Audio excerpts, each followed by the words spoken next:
Yun, naniniwala si Sexy Megan na opo, you deserve someone who will love you at your worst. Yan. Kasi syempre lahat naman tayo imperfect, 'di ba?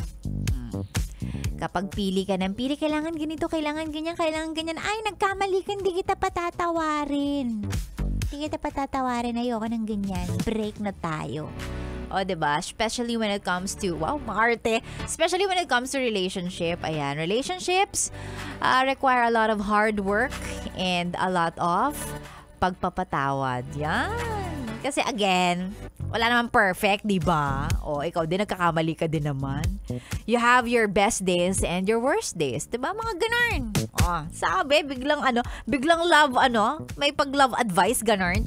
Ay, naku, magandang umaga, 7:31 on the clock. Welcome back sa radio show ninyong walang title. Pero syempre, may topic tayo, hindi mawawala yan. Hatid sa inyo ng napakagandang DJ na inyo pong naririnig sa inyong mga talapiitan. Wow, talapiitan. Very AM. Ang lalim na Tagalog. Ayan, ngayong araw po ng Wednesday, ang ating topic na ating pwedeng pag-usapan. Gusto lang malaman mula sa iyo ni Sexy Megan, ano yung mga moments o mga bagay na mapapasabi ka na lang ng sana hindi ko na lang ginawa. Yan. May kasamang pangsisisi, ganun, panghihinayang. Moments or things that make you say, sana hindi ko na lang ginawa. Yan. Ang mga sagot po ay isend sa ating Facebook page, Yes, The Best Manila, or mas maganda sa FB page ni Sexy Megan. That's Sexy Megan. Search nyo lang. Mga bagay na naisip nyo, ay sana hindi ko na lang to ginawa. Sana pala. Alam mo, ganun talaga. Laging nasa huli ang pagsisisi. Siguro kasi matangkad siya. Charot, hindi! Pangit ng joke. Ayan, laging nasa huli talaga ang pagsisisi.